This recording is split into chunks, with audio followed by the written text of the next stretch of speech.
மத்தேயு அதிகாரம் 4. அப்பொழுது இயேசு பிசாசினால் சோதிக்கப்படுவதற்கு ஆவியானவராலே வனாந்தரத்துக்கு கொண்டு போகப்பட்டார். அவர் இரவும் பகலும் 40 நாள் உபவாசம் இருந்த பின்பு அவருக்கு பசி உண்டாயிற்று. அப்பொழுது சோதனைக்காரன் அவரிடத்தில் வந்து, நீர் தேவனுடைய குமாரனேயானால் இந்த கல்லுகள் அப்பங்களாகும்படி சொல்லும் என்றான். அவர் பிரதியுத்தரமாக, மனுஷன் அப்பத்தினாலே மாத்திரமல்ல, தேவனுடைய வாயிலிருந்து புறப்படுகிற ஒவ்வொரு வார்த்தையினாலும் பிழைப்பான் என்று எழுதியிருக்கிறதே என்றார். அப்பொழுதே பிசாசு அவரை பரிசுத்த நகரத்துக்கு கொண்டு போய் தேவாலயத்து உப்பெருகியின் மேல் அவரை நிறுத்தி, நீர் தேவனுடைய குமாரனேயானால் தாழ குதியும், ஏனெனில் தம்முடைய தூதர்களுக்கு உம்மை குறித்து கட்டளையிடுவார். உமது பாதம் கல்லில் இடராதபடிக்கு அவர்கள் உம்மை கைகளில் ஏந்தி கொண்டு போவார்கள் என்பதாய் எழுதியிருக்கிறது என்று சொன்னான். அதற்கு இயேசு, உன் தேவனாகிய கர்த்தரை பரீட்சை பாராதிருப்பாயாக என்றும் எழுதியிருக்கிறதே என்றார். மறுபடியும் பிசாசு அவரை மிகவும் உயர்ந்த மலையின் மேல் கொண்டு போய் உலகத்தின் சகல ராஜ்யங்களையும் அவைகளின் மகிமையையும் அவருக்கு காண்பித்து, நீர் சாஷ்டாங்கமாய் விழுந்து என்னை பணிந்து கொண்டால் இவைகளை எல்லாம் உமக்கு தருவேன் என்று சொன்னான். அப்பொழுது இயேசு, அப்பாலே போ சாத்தானே, உன் தேவனாகிய கர்த்தரை பணிந்து கொண்டு அவர் ஒருவருக்கே ஆராதனை செய்வாயாக என்று எழுதியிருக்கிறதே என்றார். அப்பொழுது பிசாசானவன் அவரை விட்டு விலகி போனான். உடனே தேவதூதர்கள் வந்து அவருக்கு பணிவிடை செய்தார்கள். யோவான் காவலில் வைக்கப்பட்டான் என்று இயேசு கேள்விப்பட்டு கலிலேயாவுக்கு போய் நாசரேத்தை விட்டு செபுலோன், நப்தலி என்னும் நாடுகளின் எல்லைகளில் இருக்கும் கடற்கரைக்கு அருகான கப்பர்நாகுமிலே வந்து வாசம் பண்ணினார். கடற்கரை அருகிலும் யோர்தானுக்கு அப்புறத்தில் உள்ள செபுலோன் நாடும் நப்தலி நாடும் ஆகிய புறஜாதியாருடைய கலிலேயாவிலே இருளில் இருக்கும் ஜனங்கள் பெரிய வெளிச்சத்தை கண்டார்கள். மரண இருளின் திசையில் இருக்கிறவர்களுக்கு வெளிச்சம் உதித்தது என்று ஏசாயா தீர்க்கதரிசியினால் உரைக்கப்பட்டது நிறைவேறும்படி இப்படி நடந்தது. அது முதல் இயேசு, மனம் திரும்புங்கள், பரலோக ராஜ்யம் சமீபித்திருக்கிறது என்று பிரசங்கிக்க தொடங்கினார். இயேசு கலிலேயா கடலோரமாய் நடந்து போகையில் மீன் பிடிக்கிறவர்களாய் இருந்த 2 சகோதரராகிய பேதுரு எனப்பட்ட சீமோனும் அவன் சகோதரன் அந்திரேயாவும் கடலில் வலை போட்டு கொண்டிருக்கிற போது அவர்களை கண்டு, என் பின்னே வாருங்கள், உங்களை மனுஷரை பிடிக்கிறவர்களாக்குவேன் என்றார். உடனே அவர்கள் வலைகளை விட்டு அவருக்கு பின் சென்றார்கள். அவர் அவ்விடம் விட்டு போகையில் வேற 2 சகோதரராகிய செபதேயுவின் மகன் யாக்கோபும் அவன் சகோதரன் யோவானும் தங்கள் தகப்பன் செபதேயுவுடனே படவிலிருந்து தங்கள் வலைகளை பழுது பார்த்து கொண்டிருக்கிற போது அவர்களை கண்டு அவர்களையும் அழைத்தார். உடனே அவர்கள் படவையும் தங்கள் தகப்பனையும் விட்டு அவருக்கு பின் சென்றார்கள். பின்பு இயேசு கலிலேயா எங்கும் சுற்றி நடந்து அவர்களுடைய ஜெப ஆலயங்களில் உபதேசித்து ராஜ்யத்தின் சுவிசேஷத்தை பிரசங்கித்து ஜனங்களுக்கு உண்டாயிருந்த சகல வியாதிகளையும் சகல நோய்களையும் நீக்கி சொஸ்தமாக்கினார். அவருடைய கீர்த்தி சீரியா எங்கும் பிரசித்தமாயிற்று.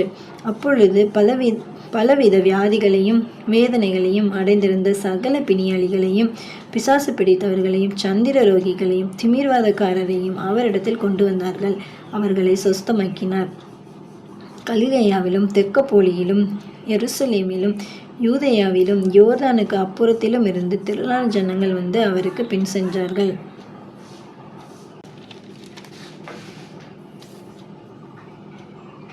இந்த அதிகாரத்தில் இயேசு ஆனவர் சோதிக்கப்படுறதுக்கு ஆவியானவரால் வனாந்தரத்துக்கு கொண்டு போகப்பட்டார்.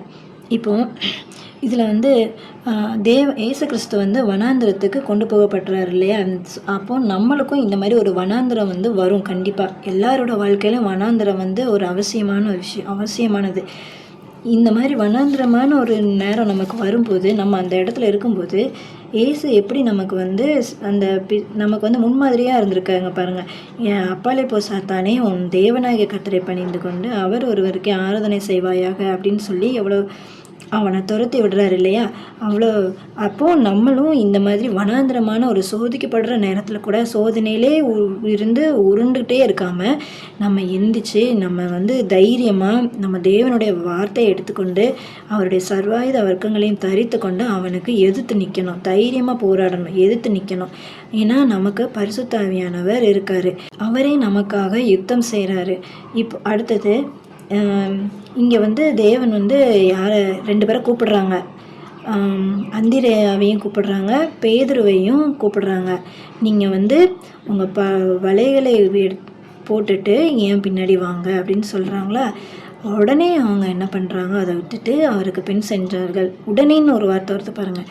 அதே மாதிரி யாக்கோபையும் யோவானையும் கூப்பிடும்போதும் அங்கேயும் அவங்க என்ன பண்ணுறாங்க, உடனே அவர்கள் படவையும் தங்கள் தகப்பனையும் விட்டு அவருக்கு பின் சென்றார்கள். ஏசப்பா சொன்ன உடனே கீழ்ப்படுகிறாங்க இல்லையா. 2 பேரும் 4 பேருமே உடனே கீழ்ப்படுகிறாங்க. இந்த குணம் இருக்கிறதுனால தான் அவங்க ஏசப்பா வந்து இவங்கள சீஷராக அழைச்சிருக்காங்க. நம்மளும் லேட்டாக இல்லை இப்போ இல்லை ஏசப்பா, நாங்கள் அப்புறம் வரோம், அப்புறம் பண்ணுவோம், இல்லை இப்போ வேண்டாம் அப்படின்னு சொல்லிட்டு லேட் பண்ணாமல் தேவன் சொல்கிற ஒரு வேலையை கரெக்டாக நம்ம உடனே செஞ்சிடணும், உடனே அவருக்கு கீழ்ப்படியணும். நம்ம வந்து எத்தனையோ மெசேஜ் கேட்குறோம் இல்லையா. ஃபோனை தவிர்த்து இங்கே நிறையா தேவனுடைய வார்த்தைகள் இந்த வேதத்தில் நிறையா இருக்குது. இந்த வேதத்தெல்லாம் நம்ம வாசிக்கும்போது உடனே அவர் ஒரு வார்த்தை சொல்லுவார், கீழ்ப்படிங்க அப்படின்னு சொன்னாங்கன்னா உடனே நம்ம கீழ்ப்படிஞ்சிடணும். இல்லை முடியாது, நான் அப்படி தான் இருப்பேன் அப்படின்னு ஸ்டப்பான இருக்கக்கூடாது. அதுக்கப்புறம் இங்கே வந்து கலிலேயாவிலும் தெக்கப்பொலியிலும் எருசலேமிலும் யூதேயாவிலும் யோர்தானுக்கு அப்புறத்திலும் இருந்து திரளான ஜனங்கள் வந்து அவருக்கு பின் சென்றார்கள். திரளான ஜனங்கள் அவருக்கு பின் செல்கிறாங்க. இவங்க எல்லாருமே யூதர்கள் இல்லை, எல்லாருமே மேக்சிமம் புறஜாதிகள் தான். இங்கே எப்படின்னா, இருளில் இருக்கும் ஜனங்கள் பெரிய வெளிச்சத்தை கண்டார்கள். நமக்கு ஏசப்பா வந்து வந்துட்டாங்க, அவர் தான் பெரிய வெளிச்சம். அந்த வெளிச்சத்தை பார்த்துட்டு நம்ம மரண இருளிலே இருக்காமல் இருட்டுக்குள்ளே இருந்து நம்ம அந்த வெளிச்சத்தை பார்த்துட்டு நம்ம ரட்சிக்கப்பட்டுட்டு அவருக்கு பின்னாடியே நம்ம போயிடணும். இல்லை நான் இங்கே தான் இருப்பேன், அந்த இருட்டுக்குள்ளே இருந்துட்டு நான் அவருக்கு பின்னாடி போக மாட்டேன் அப்படின்ட்டு நம்ம இருக்கவே கூடாது. அவருக்கு பின்னாடியே போயிடணும். நம்ம பின்னாடி போனால் தான் நம்மளாலையும் இந்த வாழ்க்கையை ஜெயிக்க முடியும். அவருக்காக நம்ம வாழ்ந்து அவரோடு கூட வாழ்ந்து இந்த வாழ்க்கையை நம்மளால் ஜெயிக்க முடியும்.